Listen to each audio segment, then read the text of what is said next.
कुड़गडंडी पाप कही दंडेती बचा भागी यीशु पाप के दंड से बचाने के लिए यीशु क्रूस कंक मैया उठा दुखन चौदस क्रूस काट के ऊपर भारी दुख उठाया। पाप गही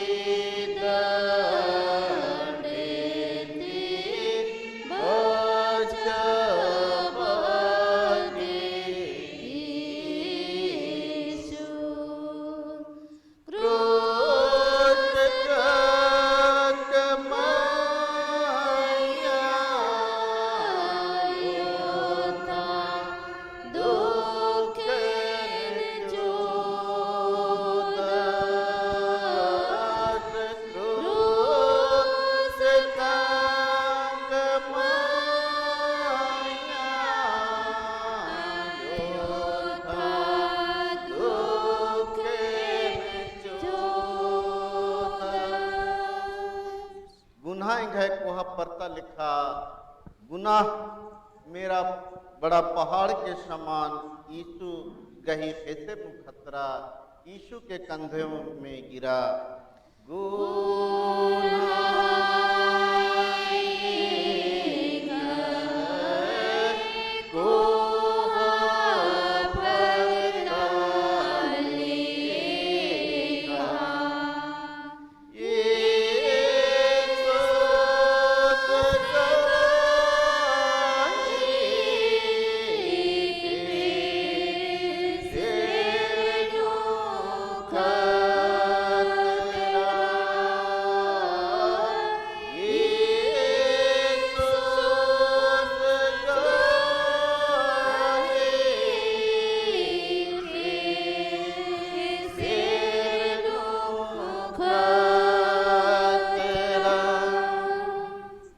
सारी मंडली खड़े हो जाएंगे। भजन संहिता भजन नंबर 45 भजन नंबर 45 उसका 1 और 2।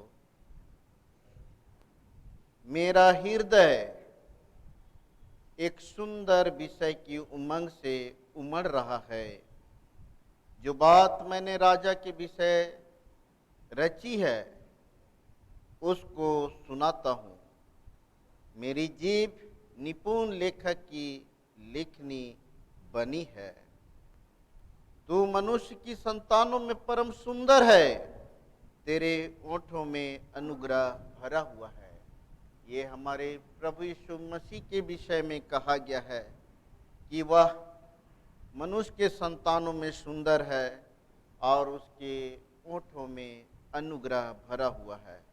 इसलिए परमेश्वर ने तुझे सदा के लिए आशीष दी है।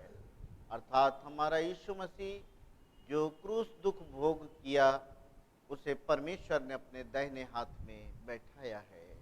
आइए हम प्रार्थना करें। पिता परमेश्वर, हम धन्यवाद देते हैं प्रभु बीते संपूर्ण जीवन के सुरक्षा आशीषों के लिए कि पिता परमेश्वर बीते समयों में घड़ियों में हम एक एक के साथ रहा, एक एक के देह प्राण आत्मा को अपने धर्म में दाहिने हाथ से संभाले रखा और पुनः प्रभु आज के इस रविवार में ला पहुंचाया है। हम धन्यवाद देते हैं पिता परमेश्वर। और इस समय जब हम तेरे पवित्र भवन में आराधना के लिए आते हैं, हम सबको शुद्ध और पवित्र कर, हमारे सारे गर्दों को जला दे, राख कर, भस्म कर, धूल कर, सर्वनाश कर और नया कर दे प्रभु, ताकि हम नया मन, नया सोच विचार और आत्मिक जोश में होकर हे प्रभु इस महाउपवास काल की आराधना को करने सके। तो गीत गाने में, आराधना करने में, वचन सुनने में तू हमारी सहायता रखवाई कर। प्रार्थना मसीह के नाम से मांगते हैं, सुन और दया से ग्रहण कर। आमीन। मंडली बैठे। आइए आज की आराधना को आरंभ करते हुए हम लोग गीत गाएंगे। मसीह गीत संग्रह से गीत संख्या 364, गीत संख्या 364। क्रूस के पास तू मुझे रख, यीशु प्यारे त्राता, पापी वहाँ सोते से सेंत में मुक्ति पाता। क्रूस के पास तू मुझे रख, यीशु प्यारे त्राता, पापी वहाँ सोते से सेंत में मुक्ति पाता। क्रूस की मैं नित बड़ाई करूँगा, जब तक मैं आनंदित हूँ पाना पहुँचूँगा। क्रूस के पास जब मैं आया, प्रेम और कृपा पाई, वहाँ किरण सूर्य की मेरे दिल में आई। क्रूस की मैं नित बड़ाई करूँगा, जब तक मैं आनंदित हूँ पाना पहुँचूँगा। तेरी दया क्रूस के पास मुझे पहुँचावे, मेरे ऊपर सदा लो क्रूस की छाया आवे। क्रूस की मैं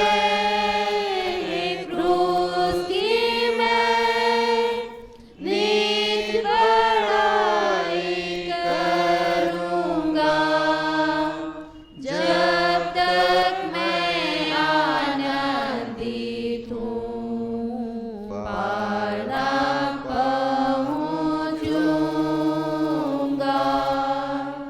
क्रूस के पास मैं ठहरूँगा, निज भरोसा रखे, जब तक मैं ना देखूँगा हर्ष को तेरे घर के। क्रूस की मैं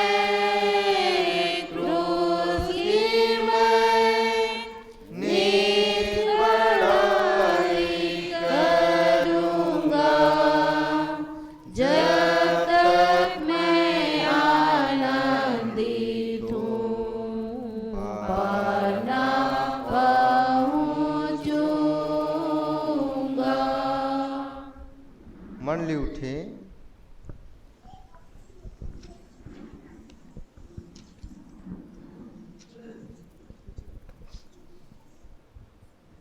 हमारा आरंभ त्रिएक परमेश्वर पिता और पुत्र और पवित्र आत्मा के नाम से, आमीन। हमारी सहायता ईश्वर के नाम से है, जिसने स्वर्ग और पृथ्वी को सिरजा।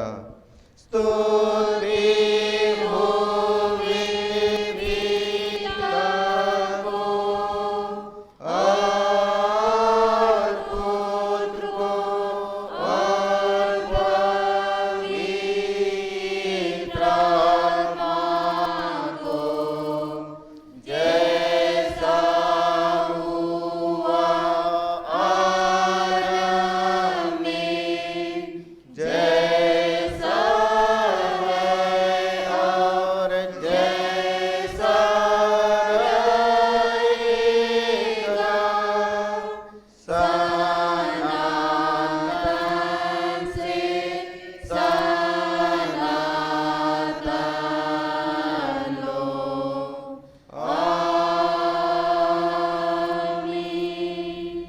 हम ईश्वर के सामने अपने पापों को दीनताई से मान लें।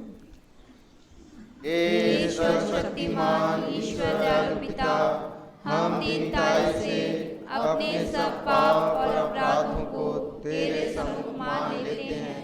तू अपने प्रिय पुत्र हमारे प्रभु यीशु ख्रिस्त के कारण हम पर दया दृष्टि कर और हमारे सब पापों को क्षमा कर। आमीन।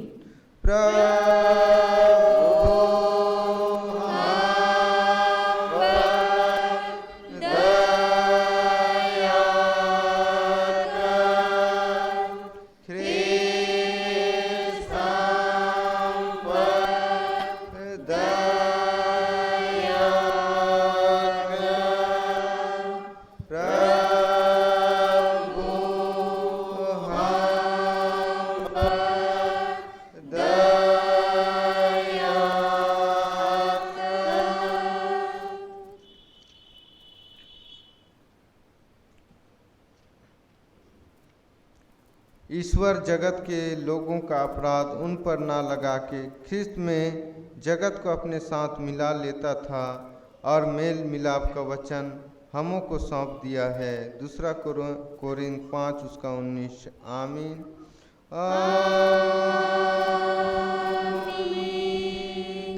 मंडली उठे।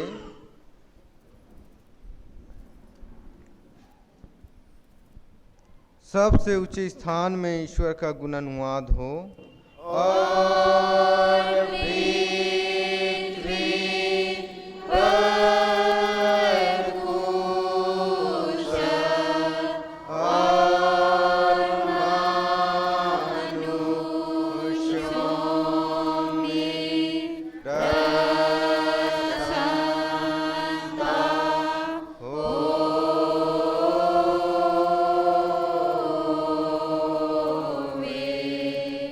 प्रभु तुम्हारे संग हो।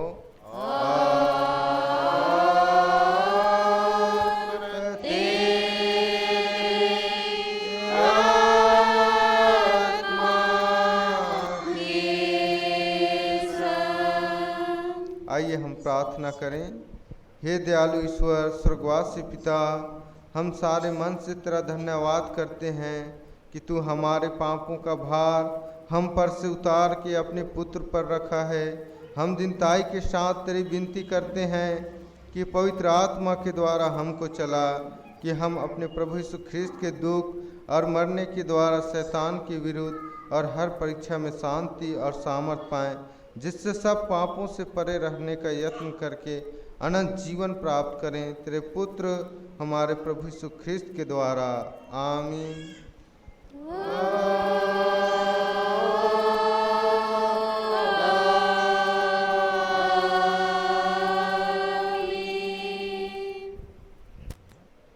आज के लिए ठहराया गया पहला पाठ वचन जो हमें मिलता है कुरिन्थियों के नाम पौलुस प्रेरित की दूसरी पत्री अध्याय 7 पद संख्या 4 से लेकर 10 तक। दूसरा कुरिन्थियों 7वां अध्याय 4 पद से लेकर 10 पद तक हम लोग प्रतिवाद करते हुए पढ़ेंगे। मैं तुमसे बहुत हियाव के साथ बोल रहा हूँ, मुझे तुम पर बड़ा घमंड है। मैं शांति से भर गया हूँ और अपने सारे क्लेश में मैं आनंद से अति भरपूर रहता हूँ। क्योंकि जब हम मकिदुनिया में आए तब भी हमारे शरीर को चैन नहीं मिला, परंतु हम चारों ओर से क्लेश पाते थे। बाहर लड़ाइयाँ थी, भीतर भयंकर बातें थी। तो भी दिनों को शांति देने वाले परमेश्वर ने तीतुस के आने से हमको शांति दी। और न केवल उसके आने से, परंतु उसकी उस शांति से भी जो उसको तुम्हारी ओर से मिली थी। उसने तुम्हारी लालसा, तुम्हारे दुख और मेरे लिए तुम्हारी धुन का समाचार हमें सुनाया, जिससे मुझे और भी आनंद हुआ। क्योंकि यद्यपि मैंने अपनी पत्री में तुम्हें शोकित किया, परंतु उससे पछताता नहीं, जैसा कि पहले पछताता था। क्योंकि मैं देखता हूँ कि इस पत्री से तुम्हें शोक तो हुआ, परंतु वह थोड़ी देर के लिए था। अब मैं आनंदित हूँ, पर इसलिए नहीं कि तुमको शोक पहुँचा, वरन इसलिए कि तुमने उस शोक के कारण मन फिराया, क्योंकि तुम्हारा शोक परमेश्वर की इच्छा के अनुसार था कि हमारी ओर से तुम्हें किसी बात में हानि न पहुँचे। क्योंकि परमेश्वर भक्ति का शोक ऐसा पश्चाताप उत्पन्न करता है जिसका परिणाम उद्धार है, और फिर उससे पछताना नहीं पड़ता, परंतु संसारिक शोक मृत्यु उत्पन्न करता है। यहाँ तक आमीन। तेरा धन्यवाद होवे हे ख्रिस्त यीशु, ईश्वर के मेमना जो ले जाता है जगत का पाप, हम पर अनुग्रह कर।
अब हम समस्त ख्रिस्तानी कलीसिया के संग अपना महापवित्र विश्वास मान ले कि यूँ कहें, मैं विश्वास करता हूँ परमेश्वर पिता पर, जो स्वर्ग और पृथ्वी का सर्वशक्तिमान सृजनहार है, और उसके इकलौते पुत्र अपने प्रभु यीशु ख्रिस्त पर, जो पवित्र आत्मा से गर्भ में आया, कुंवारी मरियम से उत्पन्न हुआ, पुन्तियुस पिलातुस की आज्ञा से दुख उठाया, क्रूस पर चढ़ाया गया, मर गया और गाड़ा गया, पाताल में उतरा, तीसरे दिन मृतकों में से जी उठा, स्वर्ग पर चढ़ गया, और परमेश्वर सर्वशक्तिमान पिता के दाहिने हाथ बैठा है, जहाँ से वह जीवितों और मृतकों का विचार करने को फिर आएगा।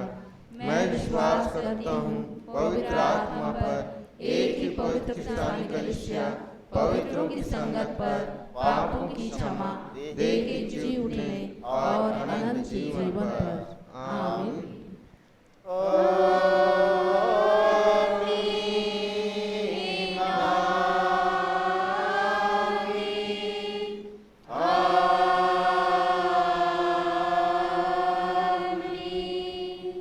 मंडली बैठे। हम लोग आराधना के लगातार में दूसरा गीत गाएंगे मसीह गीत संग्रह से, गीत संख्या 196। गीत संख्या 196। जीवन की रोटी अब प्रभु खिला, जैसे समुद्र पास खिलाता था, वैसे बाइबिल में खोजूंगा दर्शन तेरे, मैं तेरा भूखा हूँ तू तृप्त कर दे। जीवन की रोटी अब प्रभु खिला, जैसे समुद्र पास खिलाता था, बाइबल में खोजूंगा दर्शन तेरे, मैं तेरा भूखा हूँ तू तृप्त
मंडली उठे।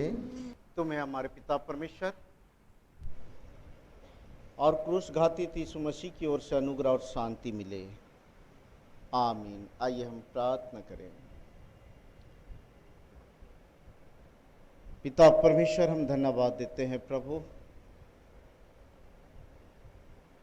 आज के सुंदर दिन के लिए कि तू हम सबों को के लिए तू स्वर्गीय रोटी बनकर, जीवन रोटी होकर तो हमारे बीच में आया,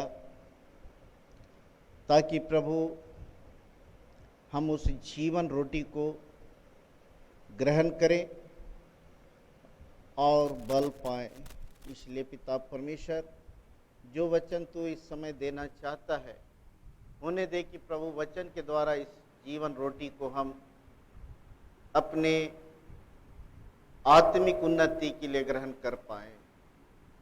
जो वचन सुनने में हमारी अगुवाई कर, प्रार्थना मसीह के नाम से मांगते हैं, सुन और दया से ग्रहण कर। आमीन। आज के लिए ठहराया हुआ उपदेश वचन जो हमें मिलता है यूहन्ना रचित सुसमाचार 6 अध्याय, यूहन्ना रचित सुसमाचार उसका 6 अध्याय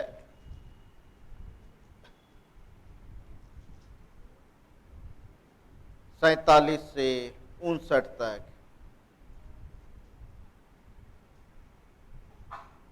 यूहन्ना रचित सुसमाचार 6वां अध्याय 47 से 47 अप टू 59, 47 से 59 तक। उसमें ऐसा लिखा है, मैं तुमसे सच सच कहता हूं, जो कोई विश्वास करता है अनंत जीवन उसी का है। जीवन की रोटी मैं हूं। तुम्हारे पूर्वजों ने निर्जन प्रदेश में मन्ना खाया, फिर भी वे मर गए। यह वह रोटी है जो स्वर्ग से उतरती है, ताकि मनुष्य उसको खाए और ना मरे। जीवन की रोटी जो स्वर्ग से उतरती है वह मैं हूं। यदि कोई मनुष्य इस रोटी को खाएगा तो वह सदा जीवित रहेगा। जो रोटी मैं जगत के जीवन के लिए दूंगा वह मेरा मांस है। यह सुनकर वे आपस में झगड़ने लगे कि यह मनुष्य किस प्रकार हमें अपना मांस खाने को दे सकता है। यीशु ने उनसे कहा, मैं तुमसे सच सच कहता हूं, जब तक तुम मनुष्य के पुत्र का मांस ना खाओ और उसका लहू ना पियो, तुम में जीवन नहीं। जो मेरा मांस खाता और लहू पीता है, अनंत जीवन उसी का है, और मैं अंतिम दिन फिर उसे जीवित करूंगा। क्योंकि मेरा मांस वास्तव में खाने की वस्तु है और मेरा लहू वास्तव में पीने की वस्तु है। जो मेरा मांस खाता और मेरा लहू पीता है वह मुझ में बना रहता है और मैं उसमें। जैसा जीवते पिता ने मुझे भेजा और मैं पिता के कारण जीवित हूँ, वैसे ही वह भी जो मुझे खाएगा मेरे कारण जीवित रहेगा। जो रोटी स्वर्ग से उतरी वह यही है। पूर्वजों के समान नहीं कि उन्होंने मन्ना खाया और वे मर गए, किंतु जो कोई यह रोटी खाएगा वह सदा जीवित रहेगा। ये बातें यीशु ने कफरनहूम के एक सभागृह में उपदेश देते समय कही। यहाँ तक मंडली बैठे।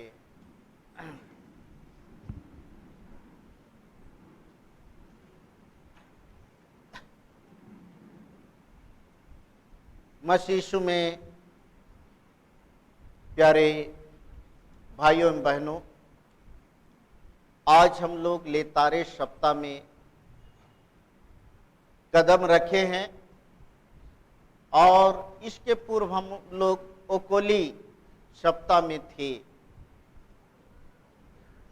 और ये लेतारे शब्द जो है लैटिन भाषा से आया है, जिसका अर्थ होता है आनंद कर। आनंद कर। प्यारो, यहां आनंद क्यों? आरंभिक कलीसिया ओकोली सप्ताह में उन लोगों को जो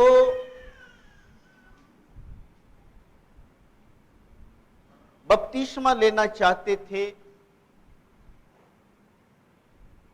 धर्म खोजक बपतिस्मा के लिए तैयार होते थे, तो उनको शिक्षा दिया जाता था। और वो सप्ताह, ओकोली सप्ताह, जो मेरी आंखें, उस सप्ताह में ये देखा जाता था कि कौन योग्य है। और उसके बाद में लेतारे सप्ताह में उनका नाम का लिस्ट निकाल दिया जाता था कि वे लोग बपतिस्मा के लिए योग्य हैं। तो जिनका जिनका नाम उस लिस्ट में होता था, वे लोग बहुत आनंद करते थे कि हमारे लिए स्वर्ग का द्वार खुल गया। बपतिस्मा जो है वो अनंत जीवन में प्रवेश करने का द्वार है। और इसलिए आरंभिक कलीसिया के भाई बहन ये सोचते थे कि बपतिस्मा जो है उसके लिए, उस बपतिस्मा के लिए हमारा नाम आ गया और हमारे लिए वो रास्ता, वो द्वार खुल गया। प्यारे भाई और बहनों, कितना आनंद की बात है, कितना आनंद की बात है। वे लोग बहुत आनंदित होते थे, इसलिए कि हमारे लिए बपतिस्मा का द्वार खुल गया और हम अनंत जीवन के लिए भी हमारे लिए द्वार खुलेगा। और सचमुच में बपतिस्मा हम विश्वासियों के लिए उस स्वर्ग का द्वार में प्रवेश करने के समान है। और आज जब हम लेतारे सप्ताह में हैं और आज का जो वचन है, और इस वचन का मूल सार है, वो है कि जीवन की रोटी मैं हूं। जीवन की रोटी मैं हूं। ये जीवन की रोटी जो यीशु मसीह आज उस ना केवल कफरनहूम में ये वचन यीशु मसीह उस सभागृह में जहां उपदेश देते थे, चूंकि कफरनहूम का सभागृह जो है था यीशु मसीह का वह सुसमाचार का विशेष केंद्र था। जिस तरह से अंबिकापुर पेरिस का ये अंबिकापुर मंडली जो है विशेष केंद्र है, और पूरे जीएल चर्च का कहें रांची एक विशेष केंद्र है, ठीक वैसे ही कफरनहूम जो है उस सुसमाचार के लिए वो यीशु मसीह उसको केंद्र बनाया था, और इसलिए बहुत सारे लोग वहां उपस्थित होते थे, बहुत सारे लोग उपस्थित होते थे। और उस सभागृह में, भरी मंडली में, लोगों के बीच में ये सुसमाचार यीशु मसीह देता है कि मैं जीवन की रोटी हूं। यीशु ने कहा, मैं जीवन की रोटी हूं, और यह रोटी स्वर्ग से उतरी है।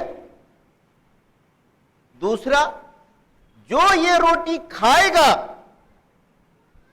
सदा काल का जीवन पाएगा। इसलिए प्यारे भाई और बहनों, यीशु मसीह उस सभागृह में इस बात को भी रखता है कि तेरे पूर्वज जंगल में मन्ना खाए और वे लोग मर गए, वे लोग मर गए। हम लोग निर्गमन की पुस्तक उसका 16 अध्याय में हम पाएंगे कि जब इस्राएली लोग बंधुआई से निकाले गए और कनान के लिए कूच किए, तो प्यारों, जब उन्हें भूख लगी, परमेश्वर ने स्वर्ग से रोटी दिया, उनके लिए रोटी मिला। लेकिन वह रोटी जो था वो शारीरिक बल के लिए, वह रोटी जो था वह उनके जीवन में यात्रा की सफलता के लिए थी, यात्रा सफलता के लिए बल प्राप्त करने के लिए था। जिस तरह से हम लोग अन्न अनाज खाते हैं, अन्न अनाज खाते हैं शारीरिक बल के लिए, बौद्धिक विकास के लिए हम लोग खाते हैं, ठीक वैसे ही उन इस्राएलियों को स्वर्ग से उनको मन्ना दिया गया, और उसी मन्ना के बदौलत ये लोग 40 साल के जीवन यात्रा में सुरक्षित रहे। ये 40 साल छोटा मोटा समय नहीं है प्यारो, कहें तो एक पीढ़ी, 40 साल कहें तो मनुष्य का आधा जीवन। ये लोग बड़े ताकत के साथ,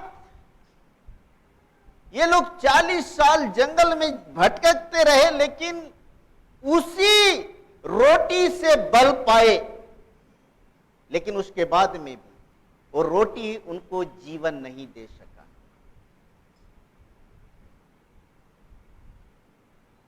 दूसरा, इलिया को भी परमेश्वर ने रोटी दिया।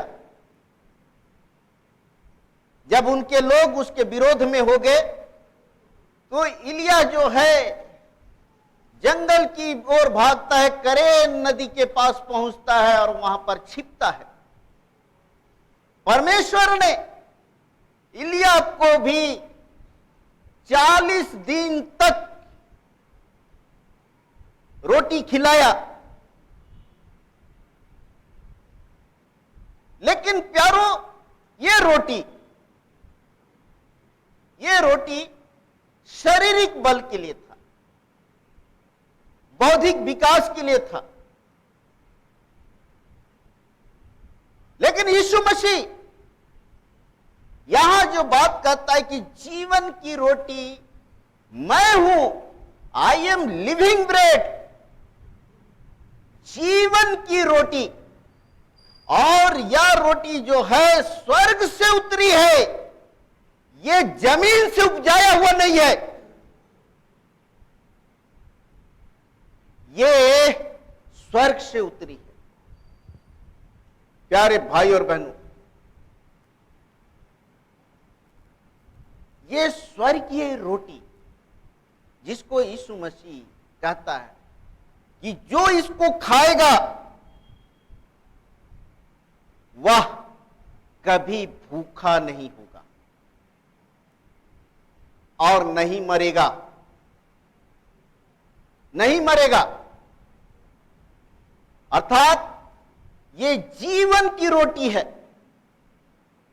और जिस तरह से प्यारो हम लोग रोटी बनाने के लिए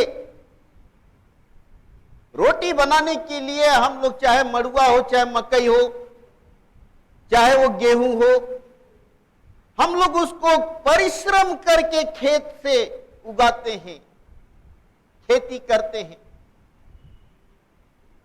और उसको हम लोग मीसते हैं, काटते हैं, मीसते हैं और फिर उसको धोते हैं, धूप में, कड़ी धूप में सुखाते हैं और उसके बाद में उसको चक्की में पीसते हैं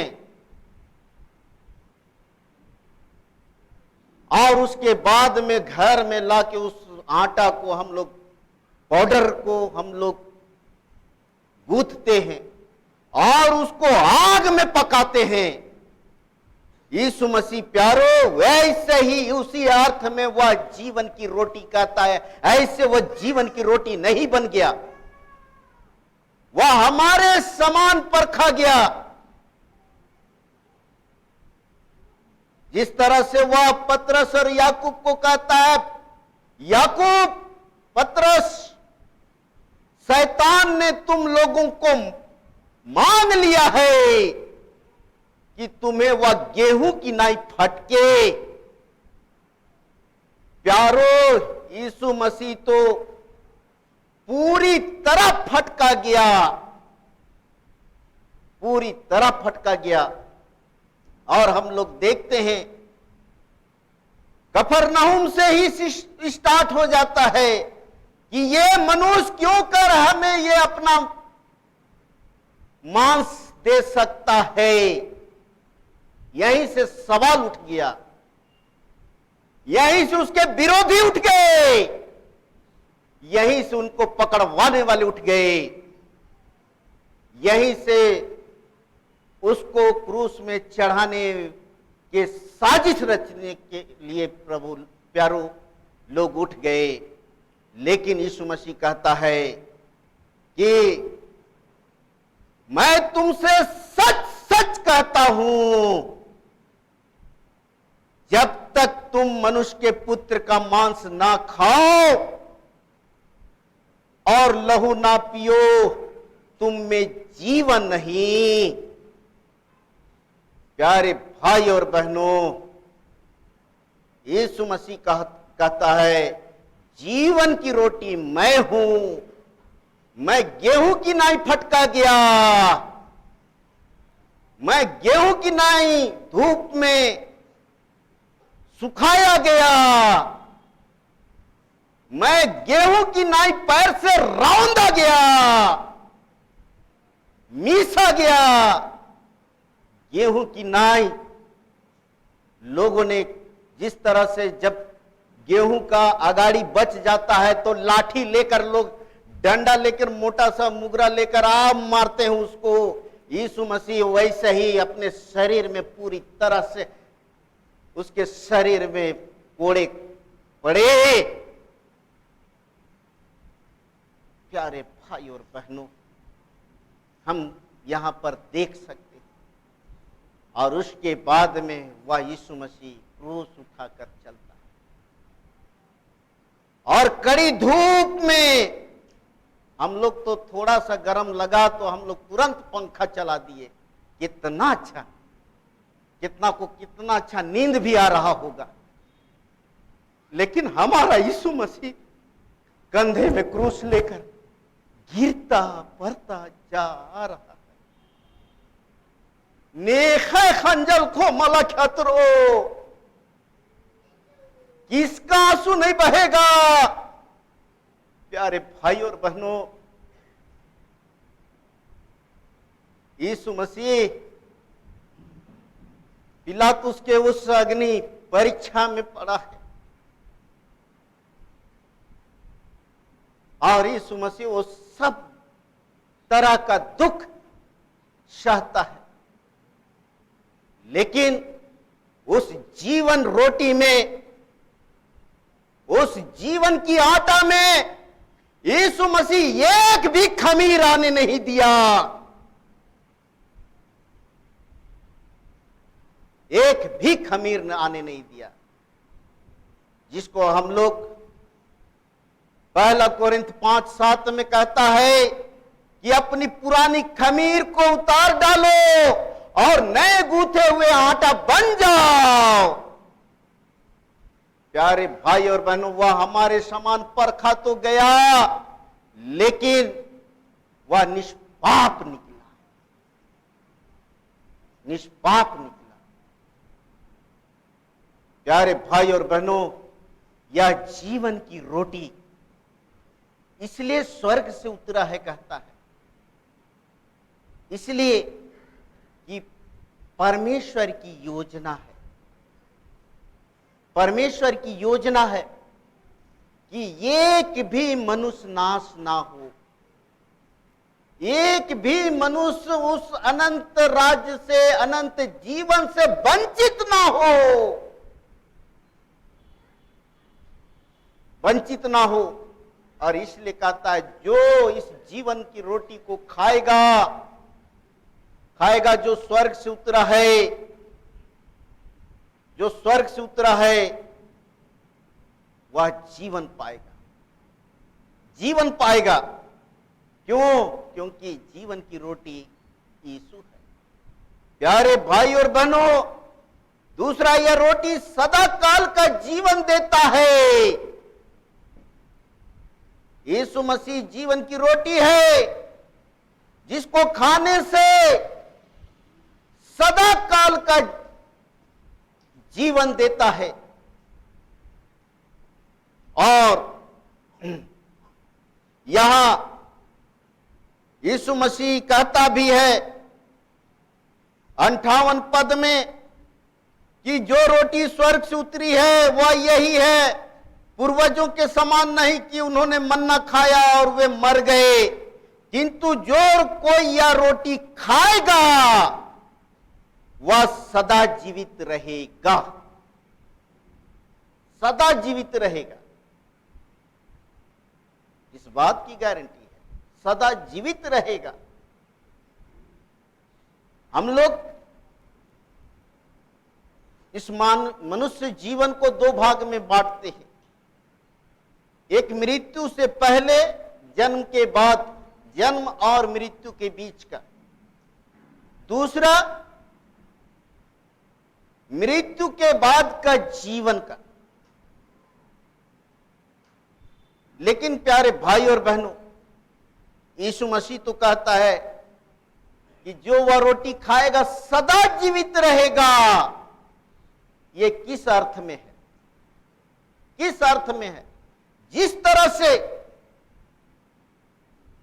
हम लोग रोटी खाते हैं, हमको शारीरिक बल मिलता है, बौद्धिक विकास हमारा होता है, ठीक वैसे ही जो ये रोटी खाएगा आत्मिक बल पाएगा और आत्मिक बौद्धिक विकास होगी, और उसी बल के द्वारा पतरस जो रोटी खाया, यीशु जो रोटी दिया, लो खाओ या मेरा देह है, लो पियो या मेरा लहू है, खाया।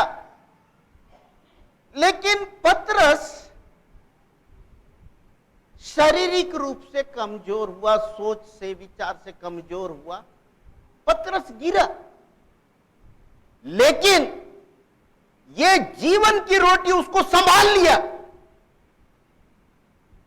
ये जीवन की रोटी उसको संभाल लिया।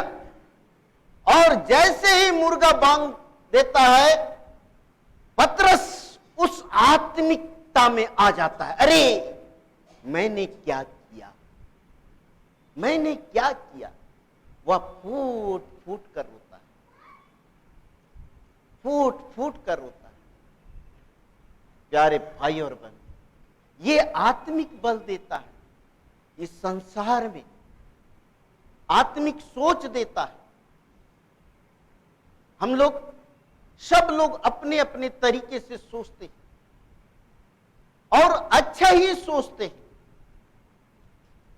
अच्छा ही सोचते हैं, लेकिन कहीं ना कहीं हम कभी कभी शारीरिक सांसारिक सोच में चले जाते हैं। एक बार की घटना है कि बहुत लोग मीटिंग बैठे थे, चारों दिशा से आए थे, तो मीटिंग चल रहा है और ठीक उसी समय बड़ा गिरजाघर का, रांची गिरजाघर का घंटी बजा, इसी महाउपवास काल में गिरजा के लिए।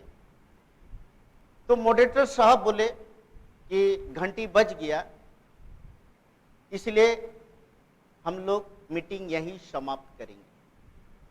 तो वहां बहुत सारे लोग थे, वो लोग बोलते हैं साहब हम लोग रोज रोज थोड़े ना मिलेंगे,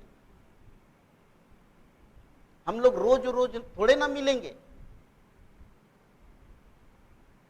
मॉडरेटर साहब बोले ये शब्द आप लोग वापस लीजिए, ये शब्द आप लोग वापस लीजिए।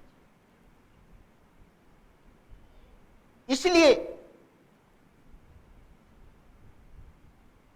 कि हम जो भी काम कर रहे हैं,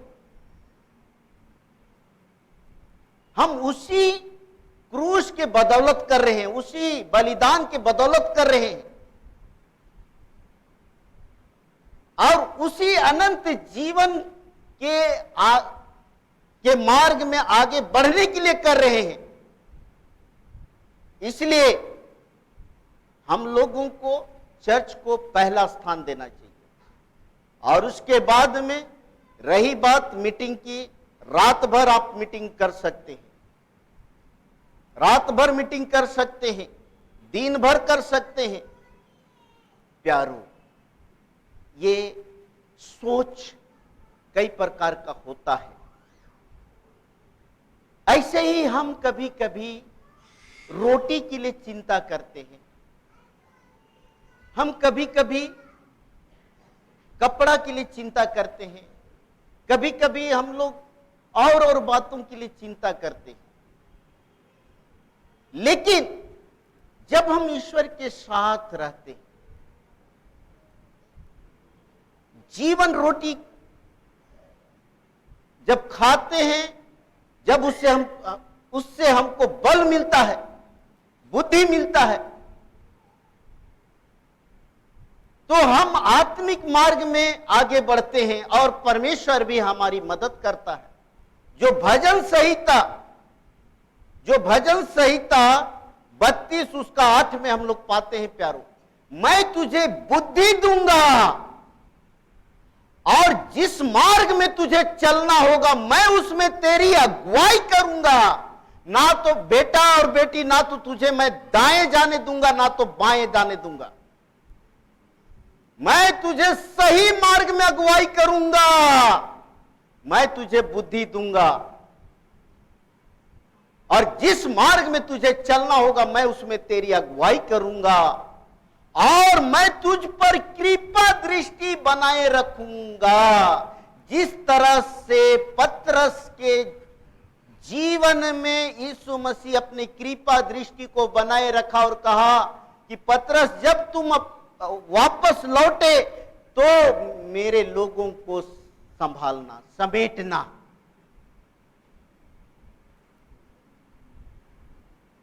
और मैं तुझे सम्मति दिया करूंगा, काउंसलिंग करूंगा, सम्मति दिया करूंगा।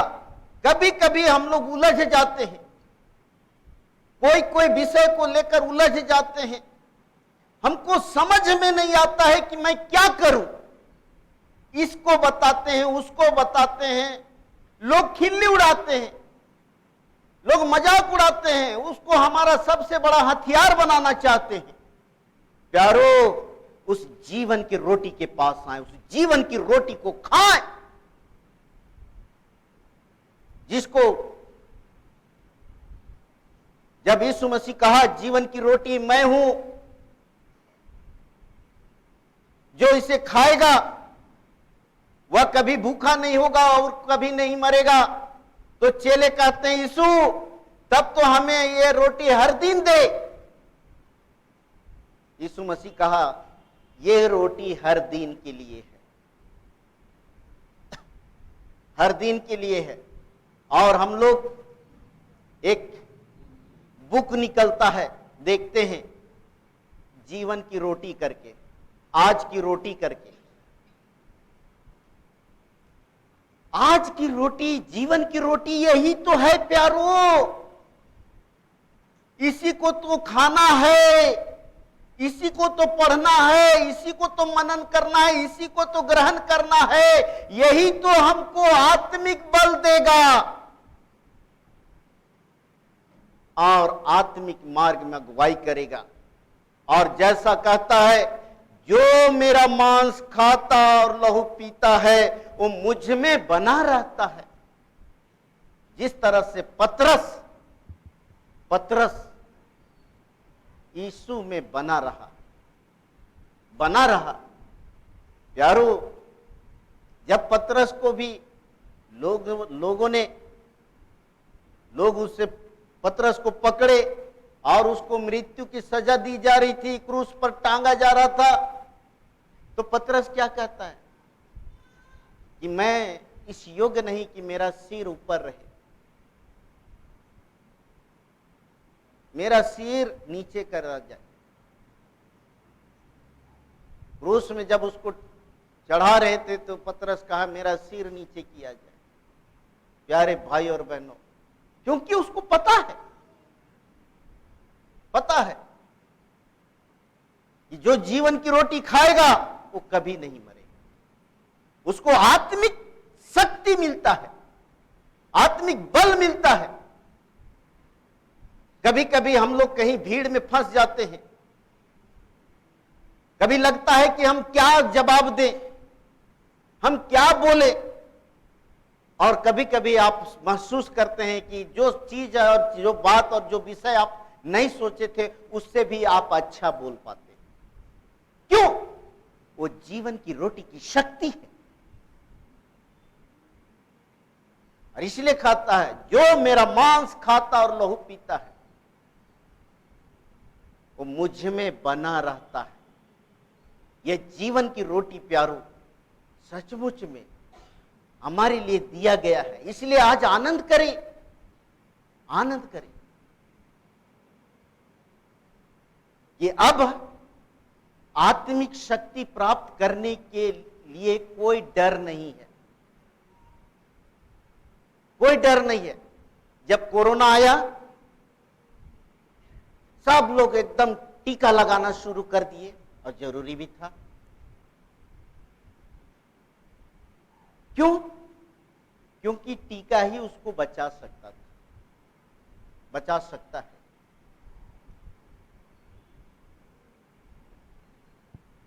प्यारो, ये जीवन की रोटी, ये जीवन की रोटी हम सोचे जो वो मनुष्य का बनाया हुआ एक टीका, कोरोना का टीका जब हमारे शरीर को बचा सकता है, तो ये जीवन की रोटी हमें जीवन क्यों नहीं दे सकता?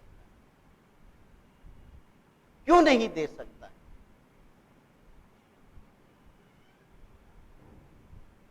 और ये जीवन की रोटी ये खेत से उपजाया हुआ नहीं, मनुष्य का बनाया हुआ नहीं, स्वर्ग से उतरा है, जिसको परमेश्वर ने भेजा है। इस गंभीरता को हम समझे, इस गंभीरता को समझे, जो स्वर्ग से उतरा है, जिसको परमेश्वर ने हमारे लिए भेजा। और इसलिए प्यारो कहता है जो मेरा मांस खाता और लहू पीता वो मुझ में बना रहता है और मैं उसमें। और जो मेरा मांस खाता और लहू पीता है उसके जीवन की गारंटी देता है। जीवन की गारंटी, सोना की गारंटी नहीं है, चांदी की गारंटी नहीं है, हमारी गारंटी नहीं है। लेकिन जीवन रोटी खाने वालों की गारंटी है कि जो उसे खाएगा वो जीवित रहेगा सदा काल, सदा काल के लिए। इसलिए प्यारे भाई और बहनों, हम लोगों को इस समय वह जीवन की रोटी परोसा जाता है और इसी महाउपवास काल में वो जीवन की रोटी पूरी तरह से उस आग में पकाया जाता है, और जिसको हम लोग गलील से गलगथा तक की आग यात्रा या क्रूस यात्रा जिसको कहते हैं हम लोग देखते हैं। इसलिए प्यारे भाई और बहन, ये गंभीर काल है, गंभीर काल है। इस गंभीर काल में हम सोचे जब हमारी माँ रोटी बनाती है, हमारी बहनें रोटी बनाती हैं, तो कभी हाथ जल जाता है। जब यीशु मसीह क्रूस वेदी में जब रोटी पक रहा था, पूरी सृष्टि अपना रोशनी देना बंद कर दिया और ये संसार का जो रोशनी था वो बदल गया, अंधकार में बदल गया। सोच सकते हैं, मतलब इस दुख को, इस रोटी पकने को देखकर सृष्टि भी सह नहीं सका, दर्द से तड़प उठा। हम इसको समझ सकते। इसलिए प्यारे भाई और बहनों, ये जीवन की रोटी ये ऐसी वैसी रोटी नहीं है। ये जीवन की रोटी सचमुच में हमारे जीवन के लिए, जीवन देने के लिए है, जीवन की विकास के लिए है। और जैसा कहा कि जो मेरा मांस खाता और लहू पीता है वो मुझ में बना रहता है, इसका मतलब विश्वास में स्थिर रहता है, विश्वास में स्थिर रहता है। मैं यूट्यूब में देख रहा था, यूक्रेन के लोग इस समय जब वहां पर युद्ध हो रहा है, रोड में निकल गए हैं, घुटना टेक कर प्रार्थना कर रहे हैं। हम उसके दर्द को समझ सकते। रोड में सब भीड़ के भीड़ निकल गए हैं और घुटना टेक कर प्रार्थना कर रहे हैं। प्यारो, आज आनंद करें कि कम से कम ऐसा नौबत हमारे जीवन में नहीं आया है। हम आनंद करें कि आज देश दुनिया में तरह तरह का बात हो रहा है, सताहट हो रहा है, महामारी को सुनते हैं, लड़ाई झगड़ा सुनते हैं, लेकिन ईश्वर की दया से हमारा क्षेत्र सुरक्षित है, हम सुरक्षित है इस जीवन रोटी के कारण, जीवन की रोटी के कारण। इसलिए प्यारो, इस जीवन की रोटी को हम जिस तरह से चेले कहते हैं कि प्रभु ये रोटी हमें हर दिन दिया कर, हम भी हर दिन उस रोटी को खाएं। और उस रोटी को यीशु मसीह देते हुए कहा, पतरस विनती करो पतरस, आत्मा तो तैयार है पतरस, शरीर दुर्बल है, शरीर दुर्बल है। इसलिए प्यारे भाई और बहनों, आत्मा की शक्ति के लिए, आत्मा की ताकत के लिए और हमारा विश्वास के लिए और विश्वास में स्थिर रहने के लिए उस जीवन रोटी की आवश्यकता है। और इसलिए वह जीवन की रोटी यीशु मसीह है। उस जीवन की रोटी को हमेशा अपने जीवन से, अपने हृदय से ग्रहण करें, जो प्यारो हमें आत्मिक बल देता है, सामर्थ्य देता है और आत्मिक मार्ग में हमारी अगुवाई करता है। और ये ताकत, ये विश्वास, ये सामर्थ्य, जीवन की रोटी का सामर्थ्य हमको उस अनंत जीवन तक पहुंचाता है। इसलिए परमेश्वर इस वचन के द्वारा हर एक की सहायता और अगुवाई करे कि हम इस जीवन की रोटी को हमेशा, जब तक हम जीवित हैं, जिस तरह से शारीरिक रोटी हम नियमित रूप से खाते हैं, हम उसी तरह आत्मिक रोटी भी नियमित रूप से खाएं। नियमित रूप से खाएं।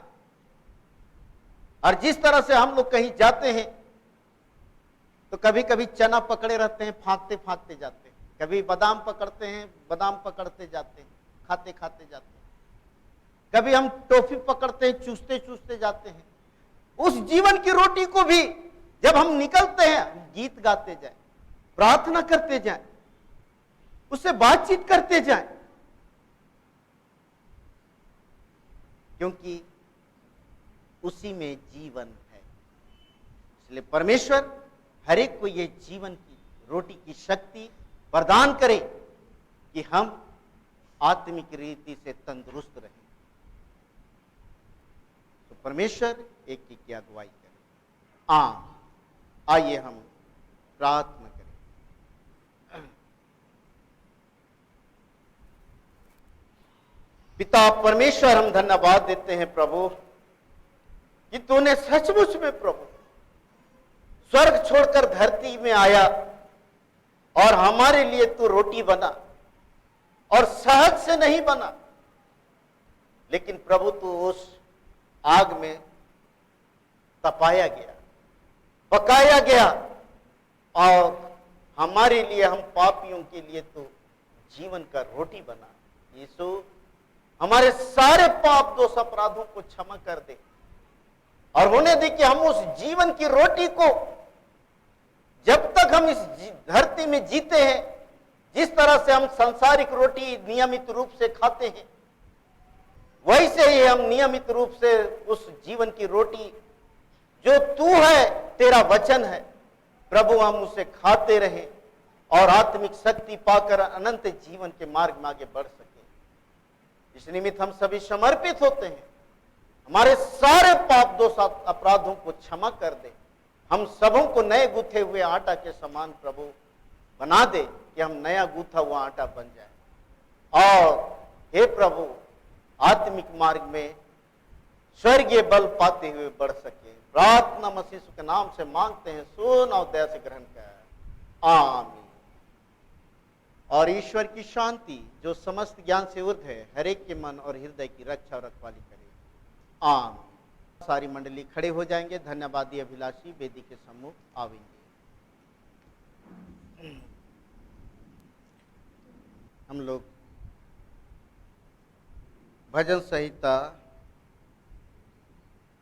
103 को स्मरण करें। हे मेरे मन यहोवा को धन्य का, और जो कुछ मुझ में है वह उसके पवित्र नाम को धन्य कहे। हे मेरे मन यहोवा को धन्य का, और उसके किसी उपकार को ना भूलना। वही तो तेरे सब अधर्म को क्षमा करता है और तेरे सब रोगों को चंगा करता है। आइए हम प्रार्थना करें। पिता परमेश्वर, हम धन्यवाद देते हैं प्रभु, इतने तेरे बेटे बेटियों के साथ मिलकर, कि सामर्थी परमेश्वर इतने तेरे बेटे बेटियों के साथ बीते संपूर्ण जीवन में रहा। कितनों को तू जन्मदिन देखने का अवसर दिया, कितने तेरे बेटे बेटियों को नए नए सामानों से सुसज्जित किया, कितने तेरे बेटे बेटियों को बीमारी से चंगा किया, कितने तेरे बेटे बेटियों के पढ़ाई लिखाई में अगुवाई किया, कितनों को सफलता का जीवन दिया, और कितने तेरे बेटे बेटियों को नौकरी जीवन में पदोन्नति दिया है, खेती बाड़ी के जीवन में आशीष दिया, पारिवारिक जीवन में आशीष दिया। और हाँ प्रभु, जितने तेरे बेटे और बेटियां तेरे क्रूस के नजदीक तेरे चरणों में आते हैं, हर एक के जीवन में तू प्रभु उपकार का काम किया है। उन तमाम उपकारों को सहृदय स्वीकार करते हुए धन्यवाद का जीवन लेकर तेरे पास आते हैं प्रभु। एक एक के धन्यवादी मन को तेरे पवित्र चरणों में त्रिएक परमेश्वर पिता, पुत्र और पवित्र आत्मा के नाम से अर्पण करते हैं। प्रभु एक एक के धन्यवादी मन और दान और जीवन को ग्रहण कर प्रभु कर। और पिता परमेश्वर एक एक धन्यवादी अभिलाषियों के साथ आगे के संपूर्ण जीवन में होना, एक एक को शत्रु शैतान, दुष्ट आत्मा, बैरी दुश्मन, नाना प्रकार की बीमारी, विपत्ति, दुर्घटना और भिन्न भिन्न प्रकार के परीक्षाओं से, मरी मृत्यु से, संसार शैतान की शक्ति से बचाए रखना और जीवन की तमाम उत्तम आशीष, स्वस्थ जीवन देते हुए धर्म के मार्ग में अगुवाई करना। प्रार्थना मसीह यीशु के नाम से मांगते हैं, सुन और दया से ग्रहण कर। आमीन। ईश्वर को धन्यवाद, पिता सारा जावे,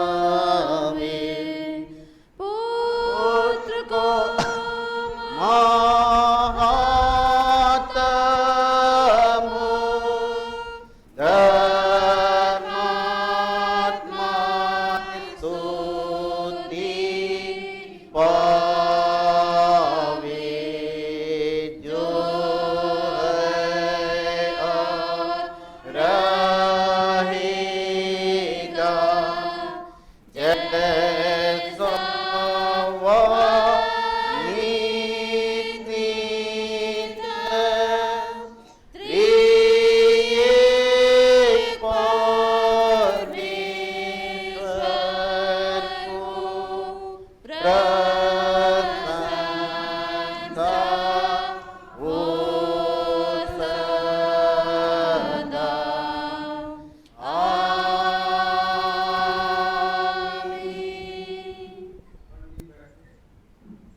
हम लोग गीत गाएंगे मसीह गीत संग्रह से।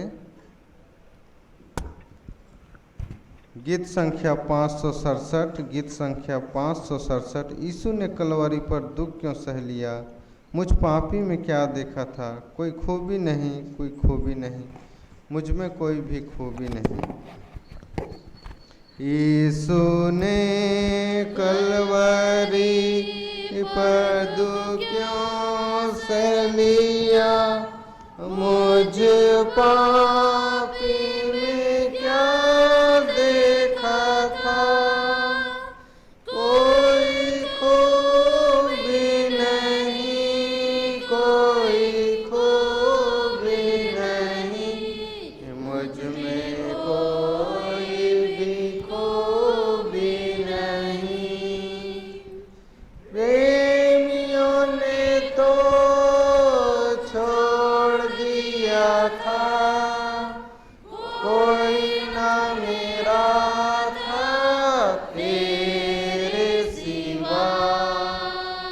यीशु ने कलवरी पर दुख क्यों सह लिया, मुझ पापी में क्या देखा था, कोई खूबी नहीं, कोई खूबी नहीं, मुझ में कोई भी खूबी नहीं। पाप में पड़ के जियो दास हुआ, जीव नहीं मेरा था मौत की तरह। यीशु ने कलवरी पर दुख क्यों सह लिया, मुझ पापी में क्या देखा था, कोई खूबी नहीं, कोई खूबी नहीं, मुझ में कोई भी खूबी नहीं।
मंडली उठे। आइए हम लोग इन दानों के लिए प्रार्थना करें।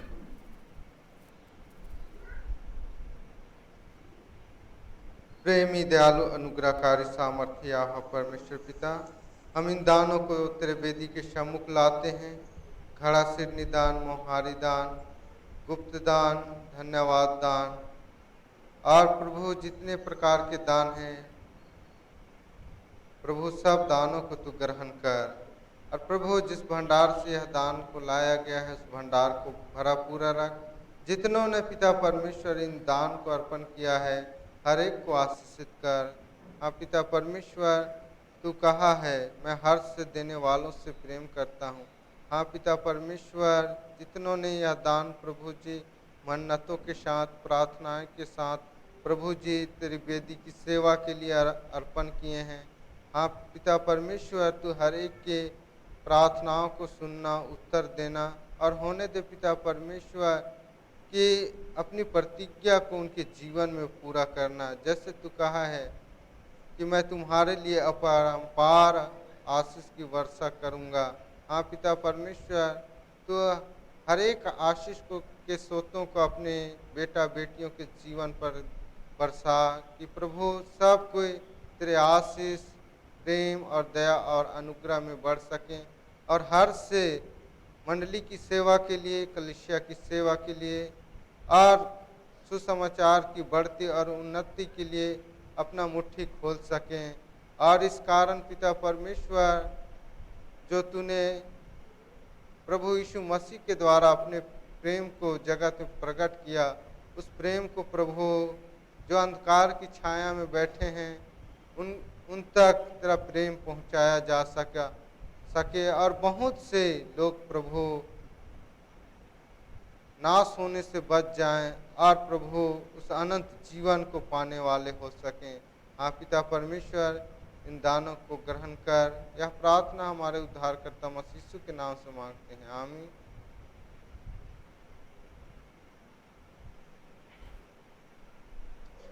हे प्रभु परमेश्वर स्वर्गवासी पिता, हम तेरी विनती करते हैं अपनी खिस्तानी कलीसिया और उसके सारे सेवकों की अगुवाई कर कि वे तेरे वचन के निर्मल उपदेश में ठहरें, जिससे सच विश्वास और प्रेम हमें बढ़े और बढ़ाया जाए। हे प्रभु, भारत रिपब्लिक के हमारे प्रेसिडेंट, इस प्रांत के गवर्नर, राज्य की सभाओं, ओ मंत्रिमंडलों, सब न्यायियों, हाकिमों और सब राज कर्मचारियों को आशीष दे और उनकी अगुवाई कर कि वे न्याय और धर्म से देश की सेवा करें और हम कुशल चैन से सारी भक्ति और गंभीरता से काल बिताएं। हमारी कलीसियाई सभाओं, सेंट्रल काउंसिल, डायोसीसन काउंसिल और कलीसिया की अन्य मंडली सभाओं को आशीष दे कि वे इस मंडली को तेरी पवित्र इच्छा के अनुसार चलाएं। जगत की लुथेरन कलीसिया और देश विदेश के हमारे सभी ख्रिस्त विश्वासी मित्रों को आशीष दे कि हम ख्रिस्त प्रेम और सहयोग में आगे बढ़ें और जगत में तेरी साक्षी के लिए अधिक सामर्थ पाएं। हमारी कलीसिया के सब काम पर आशीष दे, लड़के लड़कियों की शिक्षा पर आशीष दे कि वे तेरे भय, प्रेम और भरोसा में बढ़ते जाएं। कलीसिया के विद्यालयों, शिक्षण, प्रशिक्षण, महाविद्यालयों और अन्य संस्थाओं को संभाल और उनकी बढ़ती दे और उनके द्वारा कलीसिया के लिए आत्मिक और लौकिक आशीष दे। खेती बाड़ी और हर एक काम उद्यम को सफल कर, जिससे हर कोई सुवेग से तेरे आगे चले और अपनी जीविका पाए। अपनी कृपा से उन सबों पर दृष्टि कर जो कंगालपन, रोग और नाना प्रकार की सकेती और दुख में हैं, उनको शांति दे।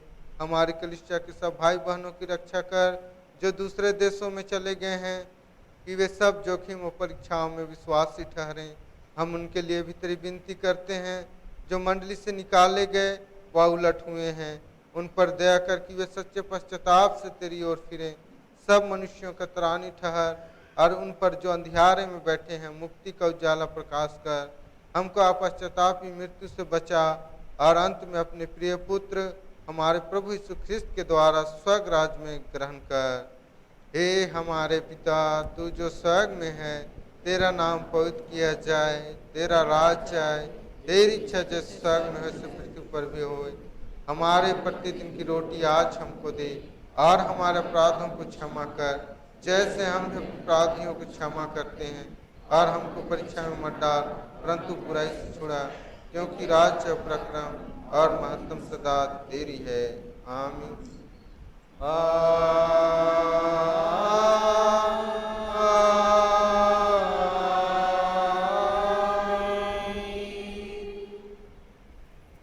अब त्रिएक ईश्वर का आशीर्वाद विश्वासी और दिन मन से ग्रहण कर। परमेश्वर तुझे आशीष देवे और तेरी रक्षा करे। परमेश्वर अपना मुख तुझ पर प्रकाश करे और तुझ पर अनुग्रह करे। परमेश्वर अपना मुख तुझ पर प्रकाश करे और तुझे कुशल देवे। आमीन। आमीन। आमीन।